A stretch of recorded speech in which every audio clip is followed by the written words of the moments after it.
Sunday Night Production. Bienvenue sur le 5e épisode du podcast Dans la tête d'un cycliste. Je vous souhaite une merveilleuse année 2021.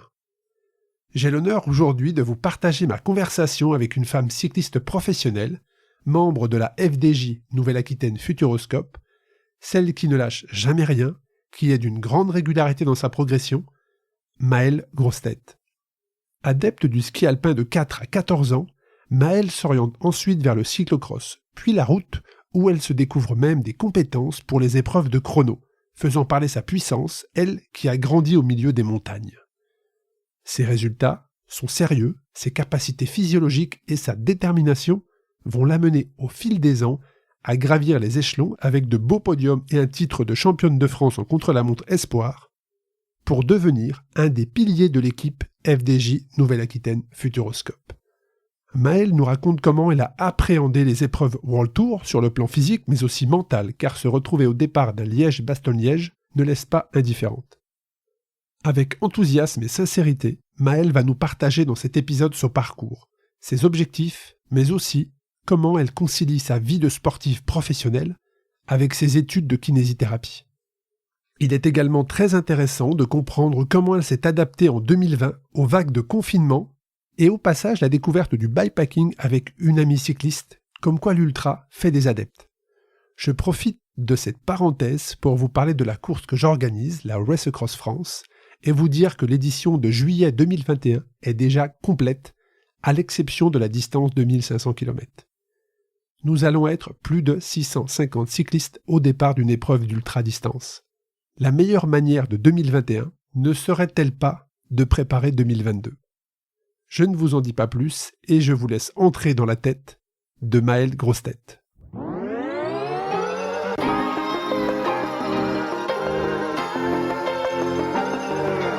Bienvenue sur le podcast Dans la tête d'un cycliste, l'émission dédiée à tous les passionnés de vélo sous toutes ses formes. Chaque semaine, Arnaud Manzanini part à la rencontre de celles et ceux qui font le cyclisme pour nous inspirer et nous aider à nous améliorer. Bonjour Maëlle. Bonjour Arnaud. Je suis ravi de t'accueillir sur le podcast Dans la tête d'une cycliste ce soir, puisque tu es la première coureur féminine que je reçois sur le podcast. Donc bienvenue à toi. Et la première question que je vais te poser, Maëlle, c'est, puisque tu sors tout juste d'un stage en Espagne, à Gérone précisément, savoir comment s'est passé ce stage de préparation d'une saison 2021. Alors en effet, j'étais en stage personnel du côté de Gérone en Espagne. C'était pas vraiment prévu, mais en voyant les conditions météo à la maison, du coup en Haute-Savoie, donc de la neige, du froid, donc c'est cool, on peut faire du ski, mais quand on prépare une saison cycliste, c'est un peu compliqué. Du coup, j'ai décidé de partir à Gérone. C'est un endroit que j'aime beaucoup. C'était la 5e fois que j'y allais pour m'entraîner. Donc j'ai passé 8 jours là-bas en stage coéquipière de l'équipe, étant donné qu'il y en a 3 qui y résident. Donc voilà, pas de séance seule, du beau temps, des beaux paysages et en option les cafés et les restaurants qui sont actuellement ouverts en Espagne. Donc voilà, dans la période actuelle, boire un café après la sortie ou pendant la sortie, c'est un gros bonus et ça fait très plaisir. Ça fait du bien effectivement de boire un café sur une terrasse, bien évidemment, puisque là-bas on a quand même des conditions climatiques qui sont sympathiques. J'ai eu l'occasion d'aller également passer une semaine de stage. Moi, c'était juste avant tout ce qui nous arrive, puisque c'était fin février. Et c'est vrai que les conditions et les routes sont juste exceptionnelles. Et il y a d'ailleurs énormément de coureurs professionnels qui vivent là-bas, tellement toutes les conditions sont réunies pour avoir une bonne préparation. Donc je te comprends parfaitement, mais c'est quelque chose que tu fais régulièrement, puisqu'effectivement tu habites en Haute-Savoie. Donc aller faire des stages comme ça au soleil, c'est quelque chose que tu fais régulièrement dans une saison ? Oui, tout à fait. Alors essentiellement l'hiver, du coup, pour préparer la saison à venir.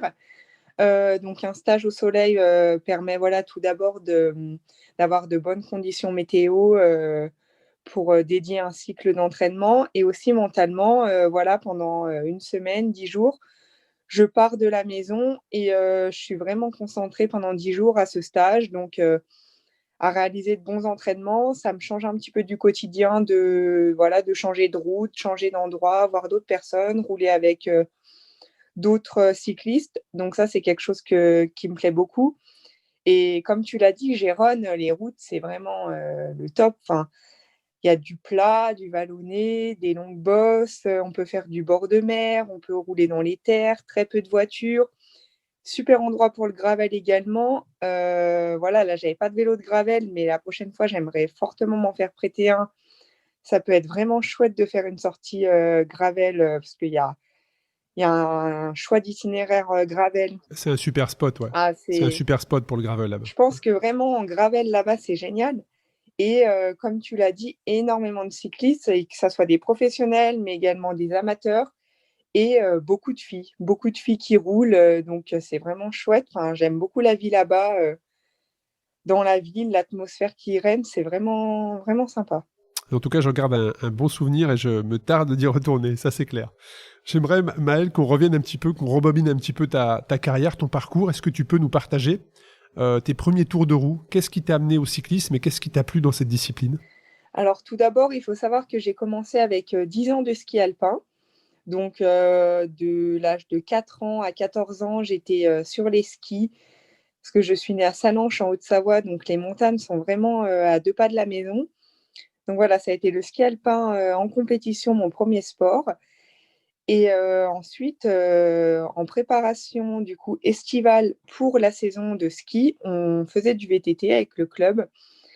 Et ça m'a plu. Il y avait une école de vélo à Passy. Du coup, voilà, ces entraînements m'ont plu. Je me suis donc inscrite à l'école de vélo de Passy sur route.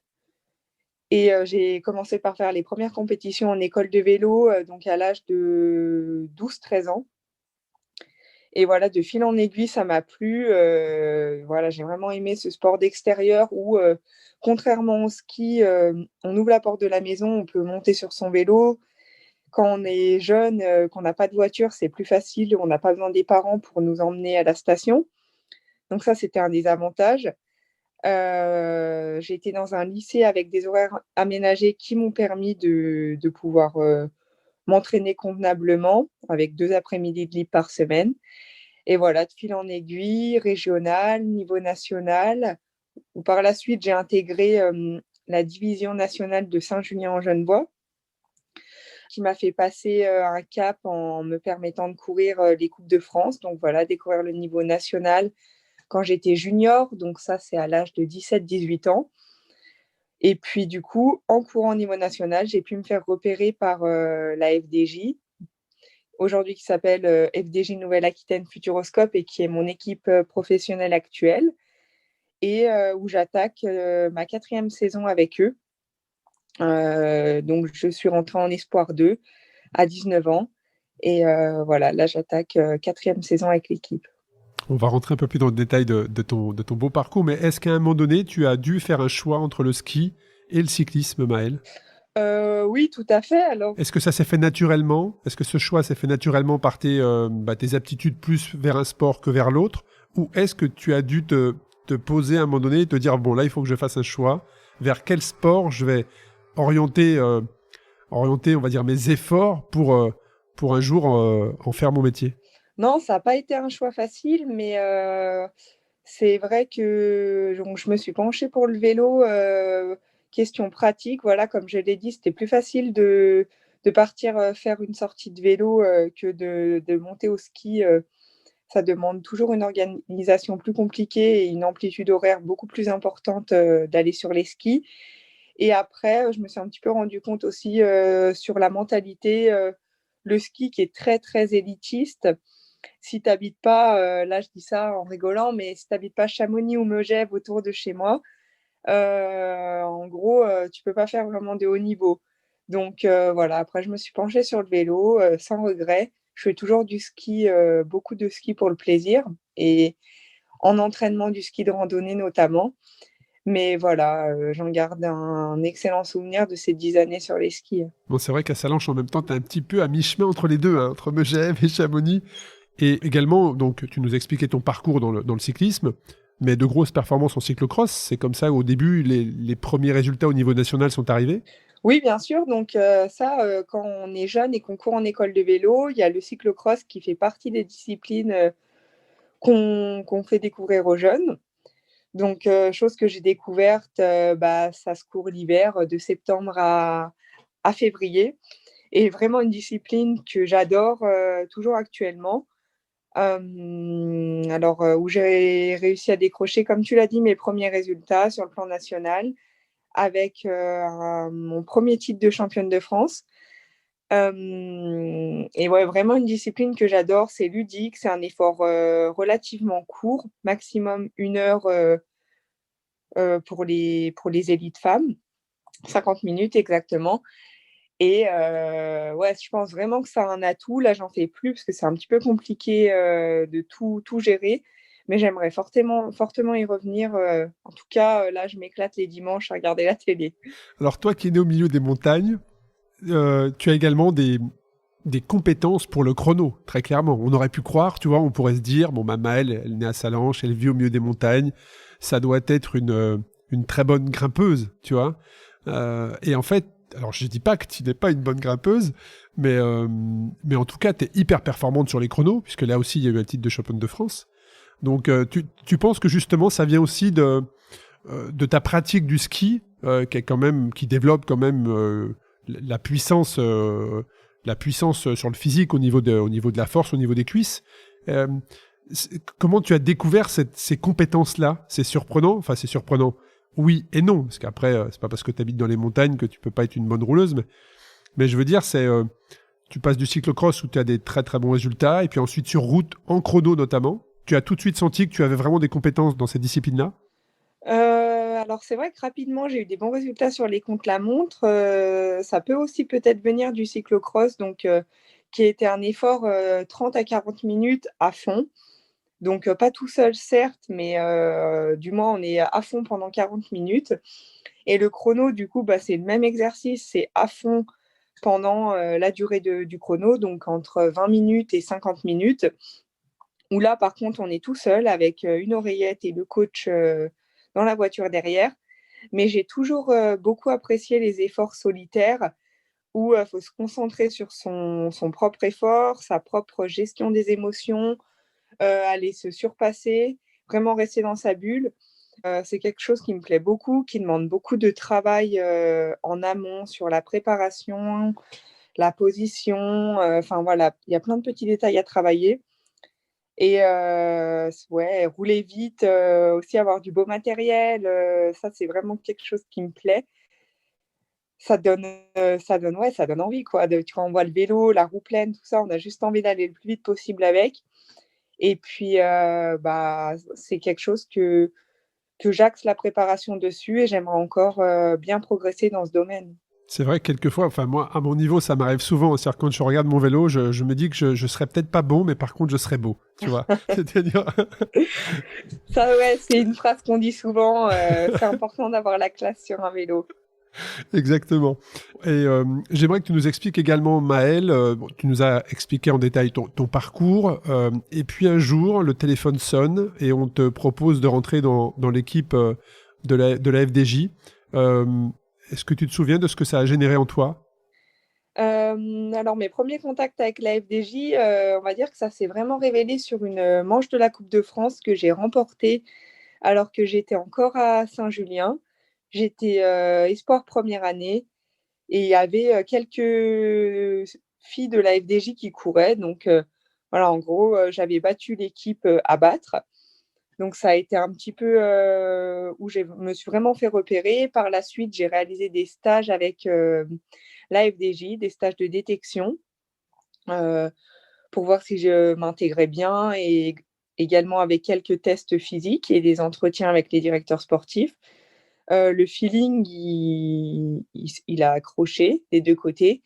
Et du coup, voilà, après, ils m'ont proposé un contrat, et c'est clair que j'ai directement sauté sur l'opportunité. Euh, Moi, je suis pas quelqu'un où je me suis née et j'ai dit je vais être professionnelle. C'est vraiment venu petit à petit. Avant tout, et ça allait toujours, parce que je pense qu'on a besoin de ça pour avancer. Enfin, le vélo, le cyclisme, c'est une passion en général. J'adore m'entraîner et aujourd'hui être capable de dire, «Je vis de ma passion», je trouve ça chouette et j'espère juste, c'est aller le plus loin possible, moi personnellement, m'épanouir le plus loin possible, dans ce domaine. C'est une très belle description, en tout cas, Maëlle, de ce que tu dis. Mais ce que je veux dire, c'est que toi, quand tu as commencé à faire du vélo, ton objectif n'était pas d'être professionnel. Tu as juste fait du vélo pour te faire plaisir, pour progresser, l'esprit de compétition, bien évidemment. Et puis ensuite, quand la FDJ t'a contacté, tu ne t'es pas dit non plus, je veux aller sur l'échelon supérieur. Toutes tes choses, d'après ce que tu décris, se sont faites de manière naturelle.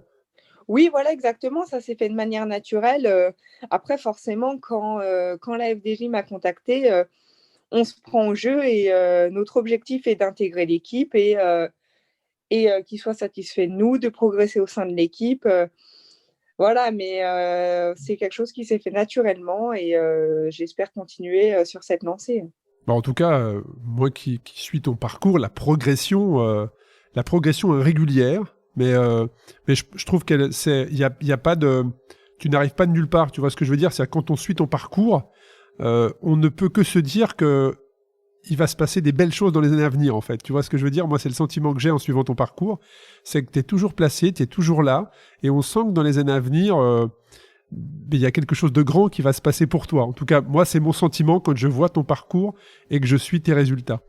Et, euh, et, et, euh, et donc là, tu nous expliques, tu rentres dans l'équipe de la FDJ, puis ensuite, il y a encore une marche supplémentaire qui est d'être au départ de monuments d'épreuves World Tour. Donc là, c'est pareil, même si tu dégages une image d'une personne qui est quand même plutôt calme, raisonnée. Est-ce que tu te laisses parfois emporter par les émotions quand tu es au départ d'une épreuve comme celle-ci? Alors Il se oui, passe oui. quoi, il se passe quoi dans la tête d'une cycliste quand elle est au départ de Grand Wevelgem, quand elle est au départ du Tour des Flandres?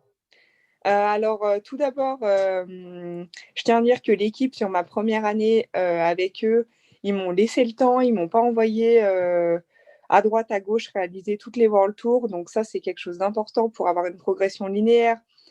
Parce qu'il faut pas oublier qu'on sort de courses qui font, 90 à 120 kilomètres au niveau national, après à des courses qui font, 150-160 niveau international avec les meilleurs coureurs mondiaux. Donc là-dessus, ça il y a eu une progression, assez logique et après c'est clair que les premiers monuments, moi celui qui m'a fait le plus rêver et qui me fait toujours le plus rêver, c'est, le Tour des Flandres.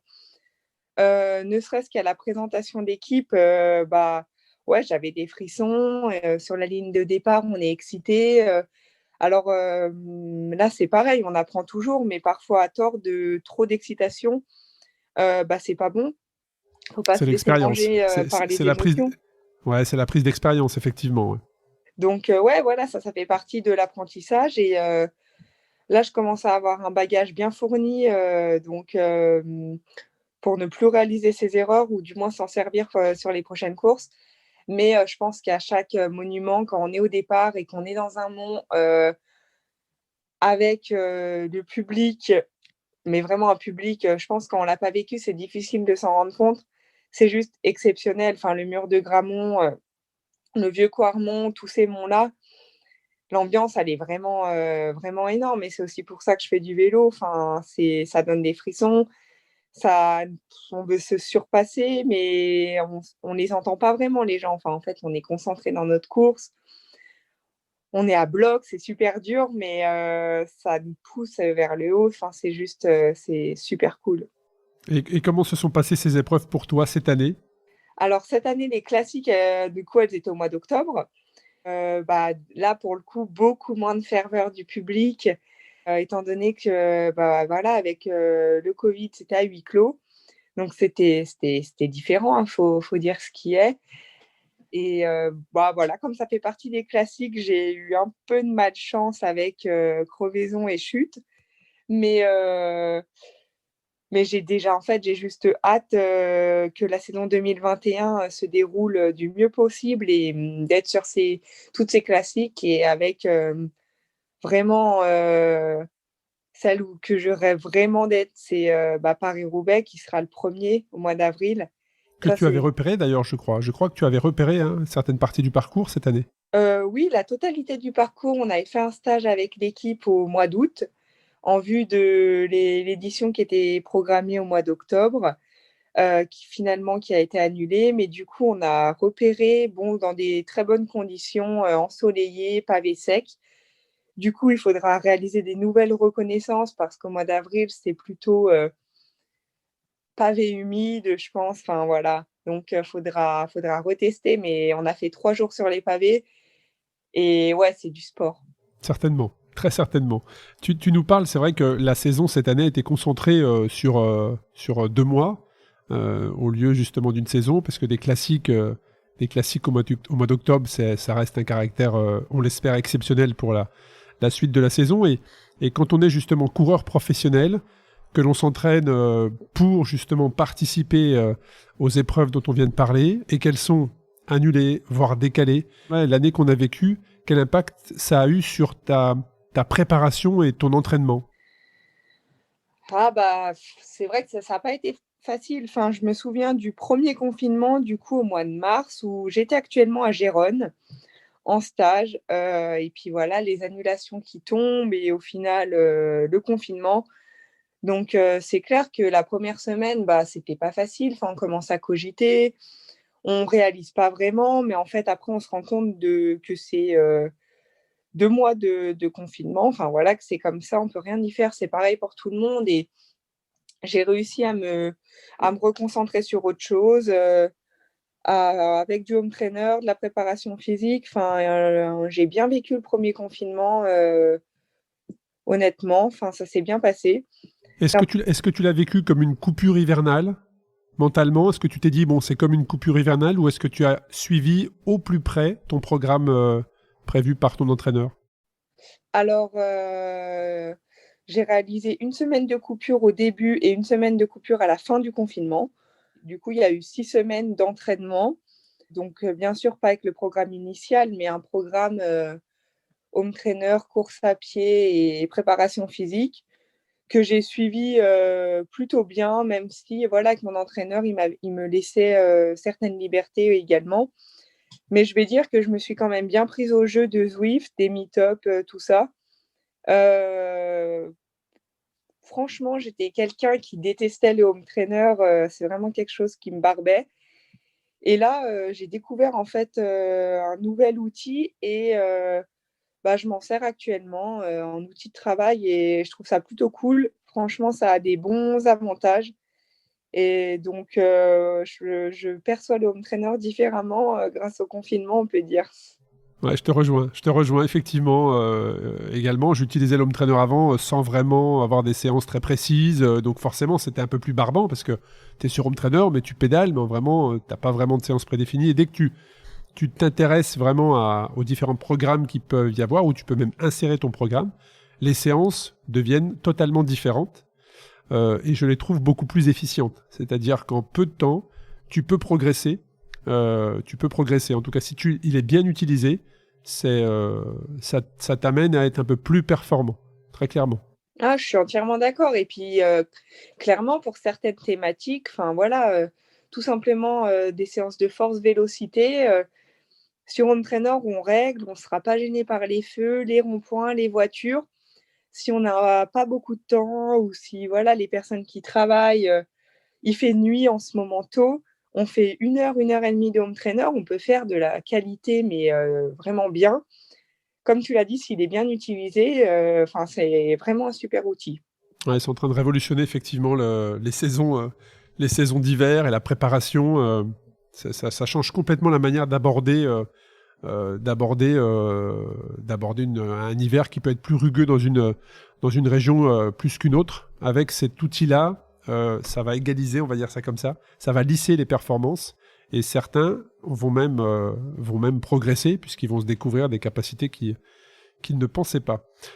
Justement, on parle de data. Maëlle, est-ce que tu es proche des data? C'est-à-dire qu'est-ce que tu fais partie des athlètes, des sportifs qui, dès une sortie d'entraînement ou une compétition, regardent tout de suite leurs données, ou est-ce que tu laisses ça à ton entraîneur qui, lui, va te faire un résumé? Alors, j'essaye de trouver le bon compromis. C'est vrai qu'après chaque sortie et les compètes, je regarde le compte-rendu de la séance, du coup, qui est directement envoyé sur Training Peaks. En long, en large, je regarde. Quand j'ai une séance d'exercice à l'entraînement, j'aime bien voir si j'ai réalisé dans les bonnes zones, enfin, voir les petites performances que j'ai faites, parce que voilà, ça fait aussi partie des micro-objectifs qu'on peut se donner au sein d'un entraînement. Donc, j'aime bien regarder. Mais par contre, à l'inverse, sur les sorties plus endurance, surtout en groupe, voilà, je suis pas à regarder toutes les minutes le compteur, mais plutôt, je pars du principe que tant qu'on peut discuter, c'est que ça va. Donc, voilà, j'essaye de trouver le bon compromis, mais c'est vrai que ça, pareil, c'est un outil ça fait 4-5 ans vraiment que c'est sur le marché et que c'est vraiment maintenant, on parle quasiment plus que de watts. Mais je fais attention de ne pas tomber justement dans l'excès parce que ça reste des chiffres. Et je pense que sur un grand jour, on peut dépasser les valeurs théoriques de ces chiffres. Ou à l'inverse, une journée où on n'est pas bien, si on part sur les données théoriques, et ben, on peut se retrouver vraiment dans le dur à la fin, pas pouvoir finir. Donc, c'est hyper important d'écouter les sensations parce que c'est avant tout un sport en fait où il faut connaître son corps à 200%. Toi, je pense que du coup, surtout toi qui fais de l'ultra distance, enfin voilà, c'est hyper important de connaître son corps. Et c'est un bon outil, mais pareil, ça doit être bien utilisé. Et c'est avant tout le rôle de l'entraîneur de déchiffrer tout ce qu'il y a à déchiffrer, justement. Mais ouais, j'aime bien parfois laisser place au feeling. Et en course, par contre, je ne le regarde pas du tout. Ouais, en fait, c'est ce que je voulais dire, en fait. C'est là où je te rejoins, c'est que je pense que les datas sont très intéressantes quand elles sont bien utilisées en phase de préparation. Où là, tu peux taper dedans, tu peux te faire mal, tu peux aller chercher plus de watts ou dans la durée. Mais c'est vrai qu'en course, que ça soit en ultra ou dans les courses en ligne, je pense que là, il faut y mettre du mental et des sensations.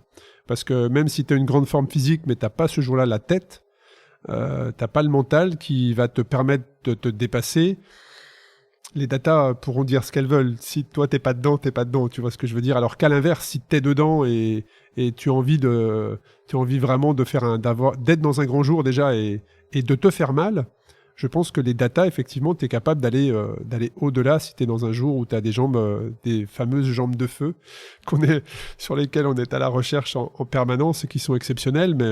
Mais oui, je pense que le jour d'une épreuve, le feeling et les sensations et la connaissance de tes capacités sont les plus importants. Ça, c'est clair.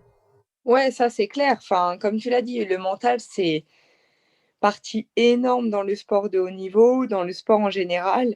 Surtout quand vous êtes dans les intensités dans lesquelles vous, sportif professionnel, vous allez. C'est-à-dire que vous allez dans des intensités où déjà, si mentalement tu n'es pas prêt à engager ton corps dans cette intensité, ça va déjà être compliqué. Alors que si mentalement tu sais que ça va être douloureux, mais tu sais pourquoi tu le fais, mentalement tu es prêt à aller dans cette intensité-là qui est... Je pense que quand tu n'es pas coureur professionnel, tu peux difficilement même le comprendre et le décrire. Si tu n'as pas le mental qui est prêt, déjà, tu n'iras pas très loin. Non, ouais, c'est clair. Il faut être prêt. Et comme tu dis, c'est vraiment des efforts intenses qui font mal. C'est le pourquoi on le travaille à l'entraînement, même si un entraînement, ça ne remplace pas la course. Et qu'une course, c'est toujours plus dur. Mais voilà, on le travaille à l'entraînement, d'aller dans cette zone, de se challenger, de sortir de la zone de confort, c'est hyper important parce qu'en course, on sort de notre zone de confort hyper souvent parce que voilà, une course, c'est pas un entraînement, on n'est pas tout seul. Faut faire avec les autres et c'est la beauté du sport, en fait, de ce sport où on ne sait pas ce que les autres vont faire. Il y a des rebonds. Il faut s'adapter rapidement à des situations. Enfin, voilà, c'est... Et surtout, quand on est sur le World Tour, comme toi, tu peux l'être avec les meilleurs mondiales, très clairement. Ouais, c'est clair. C'est clair. On parle de vélo, Maëlle, d'entraînement sur le vélo, mais on a une connaissance en commun qui m'a récemment dit, tu verras, Maëlle, elle a une préparation physique générale à côté du vélo qui est juste incroyable. C'est un monstre physiquement. C'est Johan Stuck, que tu connais. Johan Stuck m'a fait des éloges sur ta préparation physique à côté du vélo. Il a été impressionné. Donc, si tu peux nous partager cette préparation que tu as parallèlement aux heures de selle. Ah bah ça, c'est gentil venant de lui. Donc, Johan, ouais, je l'ai connu virtuellement, on va dire, pendant le premier confinement, en effet. Et donc, c'est vrai que je consacre beaucoup de temps à la préparation physique générale. Donc, ça passe par une reprise après la période de coupure multisport, qu'il est encore aujourd'hui, hein, notamment avec du ski de rando, comme je l'ai dit, et une grosse base sur du renforcement musculaire sans poids, donc gainage, abdos, enfin des circuits training, et également 2 séances de musculation avec poids par semaine. Ça, c'est l'idée de base. Parfois, c'est difficile de s'y tenir avec les stages, mais voilà, c'est l'idée de 2 séances de muscu par semaine dès la reprise, et après en saison, de garder un rappel de musculation par semaine. Ou voilà, moi, le but en musculation, c'est de rechercher la force pure, le travail de la force pure, mais également un gros travail d'explosivité, du coup, que je travaille en parallèle de la force. Mais voilà, un gros travail d'explosivité et également une partie proprioception qui est importante. Et tu le travailles, Maëlle, avec le poids du corps ou vraiment sur des squats, des choses comme ça? Il y a des deux. Je fais mes exercices avec des charges. C'est principalement des squats bulgares et du soulevé de terre, du coup, pour le bas du dos et la chaîne postérieure qui est importante en cyclisme. Et après, le reste, c'est plutôt au poids du corps, avec des jumps, des sprints, voilà, plus du travail explosif. Mais voilà, je concilie les deux ensemble. Ouais, c'est quelque chose qui me plaît. Je fais pas des séances très longues, environ 1 heure, mais ouais, ça travaille bien, et le lendemain, on a mal aux jambes, on a des courbatures. Donc voilà. On a parlé tout à l'heure rapidement d'ultra, hein. Je pense que tu connais un petit peu mon parcours. Je suis également organisateur d'une épreuve qui s'appelle la Race Cross France, qui connaît une véritable explosion sur le nombre des inscrits cette année, où on va être quasiment 650. Et j'ai vu dans ton actualité, dans tes fils d'actualité, puisque je vais voir régulièrement les athlètes français, que tu t'étais initié cet été à de la longue distance avec des sacoches sur les vélos. Est-ce que tu peux nous parler de ce défi que tu as fait avec Juliette, et qu'est-ce que ça t'a apporté? Comment tu l'as vécu? Ouais, c'est vrai. Alors, de la longue distance par rapport à ce que tu fais, oui et non. Mais alors, l'idée principale, c'était surtout après le premier confinement, voilà, de prendre l'air, de pas vraiment avoir de contraintes, de partir avec son vélo et les sacoches, et d'être dans la nature, voilà, vraiment libre. Donc ça, c'était l'idée de base. Après, investir dans des sacoches, parce que c'est une discipline voilà, qui m'intéresse. Je souhaite en refaire. C'est vraiment quelque chose qui me plaît, de me dire: je pars, je suis libre, je suis avec mes sacoches, je m'arrête quand je veux.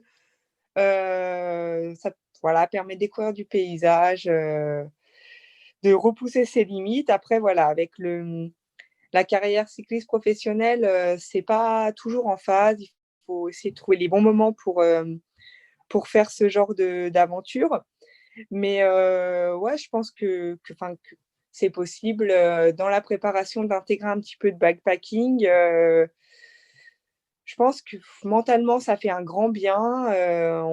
Ça te fait travailler l'endurance, mais également un petit peu la force, parce que c'est vrai que faire du vélo avec les sacoches, bah, c'est plus lourd. Du coup, il y a un bon travail de force, mais c'est vraiment quelque chose qui m'a plu, et j'espère récidiver assez rapidement. Là, d'ailleurs, l'équipe nous a équipés en sacoches Zefal, un des partenaires. Donc, on a la chance d'avoir pu choisir ce qu'on voulait parmi toute leur gamme. Donc là, juste ce week-end, j'ai reçu les nouvelles sacoches de bikepacking Zefal. Donc, pourquoi pas les inaugurer bientôt, mais c'est super chouette. C'est super cool, en tout cas, de voir que le monde professionnel, alors je dis pas s'intéresse à cette discipline, mais en tout cas regarde cette discipline, la pratique. Il y a également Jérôme Cousin, hein, qui est un cycliste professionnel chez Total, qui également, lui, communique beaucoup sur cela. On a eu sur la Race Cross France d'anciens coureurs professionnels qui viennent sur la longue distance, et je te rejoins, c'est difficile quand tu es coureur professionnel de pratiquer, d'être et concentré sur ta saison et de faire de l'ultra. Je dis pas que ça va pas ensemble, mais tu peux pas non plus te concentrer sur ces deux axes différents. Mais en tout cas, on voit que le monde professionnel commence à regarder un petit peu ce qui se passe, à pratiquer. Donc c'est vraiment intéressant. Et puis un jour, si tu veux découvrir la Race Cross France, bah, écoute, ça sera un véritable plaisir de t'accueillir au départ, sachant qu'il y a quasiment cette année plus de 20% de filles au départ, toutes distances confondues. Donc ça aussi, c'est un vrai message pour moi, qui suis presque un vrai féministe. Je prône beaucoup le cyclisme féminin. Donc ça sera avec grand plaisir si un jour on t'accueille sur la ligne de départ. On va revenir un petit peu, ça c'était la parenthèse ultra, Maëlle. Sur ta saison 2021, on part du principe que... Alors je sais pas si je suis dans le déni, mais on part du principe que tout va revenir à la normale. Est-ce que ta saison 2021 est déjà calée? Est-ce que tes objectifs sont déjà fixés? Alors, plus ou moins, le programme n'est pas tout à fait défini. Il y a encore pas mal de modifications de calendrier, donc du coup, un petit peu de flou là-dessus. Mais c'est vrai que j'aurais beaucoup d'attentes sur la période des classiques, avec notamment le Paris-Roubaix le 11 avril. Ça qui sera vraiment le premier objectif. Tu l'as déjà coché? Ouais, complètement. Ça, je peux pas le cacher. C'est clairement le premier objectif de la saison. Le lendemain de mon anniversaire, pour la petite anecdote. Et donc, comme toi, j'espère que les courses se dérouleront. On va suivre au jour le jour, mais voilà, faut être optimiste. Donc ça, il y aura vraiment un gros accent là-dessus, où voilà, vraiment accompagné. On a des leaders qui peuvent gagner les monuments, donc faire partie, une grosse partie du travail, et être vraiment impliqué dans l'équipe pour justement aller chercher cette victoire qu'on attend sur un monument. Et puis ouais, après le Paris-Roubaix, première édition pour les filles, ça va être quelque chose. Donc j'espère vraiment être en forme là-bas pour pouvoir me faire plaisir et faire ce que l'équipe demande. Et puis voilà quoi, j'ai hâte. Bon, on a bien senti que le 11 avril, il fallait qu'on soit devant nos écrans. Ouais, Ça va j'espère. être un grand spectacle. On te le souhaite en tout cas. On te le souhaite. Et j'ai vu également dans ta communication que la FDJ avait renouvelé ton contrat en milieu de saison. Et dans une année si particulière, 2020, où toutes les épreuves n'ont pas forcément pu se dérouler comme prévu, d'avoir comme ça ton employeur, quelque part, qui te fait confiance et qui te propose un renouvellement de contrat en milieu de saison, ça doit être un gage de sécurité, un gage de motivation? Alors oui, tout à fait. J'en profite pour remercier notre manager Stéphane Delcourt. Alors grâce à lui, d'avoir pu reprendre la saison, donc au mois de septembre, enfin au mois de juillet, avec un contrat dans la poche, ça permet de la sécurité. On aborde les courses différemment. Donc voilà, je le remercie pour sa confiance. Et c'est ouais, non, c'est clair qu'être au départ d'une course avec un contrat, c'est de la sérénité et on peut se concentrer sur d'autres choses. Donc ça, c'était vraiment cool dans cette année particulière. Tu nous as parlé des objectifs donc 2021, notamment les classiques et notamment cette très très belle, ce beau monument qui est Paris-Roubaix. On parle de renouvellement de contrat. Est-ce que Maëlle a en tête le Tour de France féminin? Bien sûr, donc pour 2022, si tout va bien, le Tour de France féminin revient hyper souvent. Encore aujourd'hui en date, quelqu'un qui demande: est-ce que le Tour de France féminin existe? Est-ce que tu le fais? Alors, c'est clair que pour le cyclisme féminin, c'est une étape énorme qu'on ait un Tour de France qui revienne. Et forcément, en étant française, on peut que vouloir participer à cette grande course qui est une des plus populaires. Donc, pareil, ça, ouais, en une étape de plus dans le cyclisme féminin, et j'espère vraiment que ça se réalisera en 2022. On le souhaite, hein. Je crois même que ça aurait dû avoir lieu, si tout ce qui est arrivé n'était pas arrivé. Il aurait dû avoir lieu dès 2021, je crois, c'est ça? Oui, Ah, il a été décalé d'un an. C'est en relation, il me semble. ouais, il me semble que c'est ça.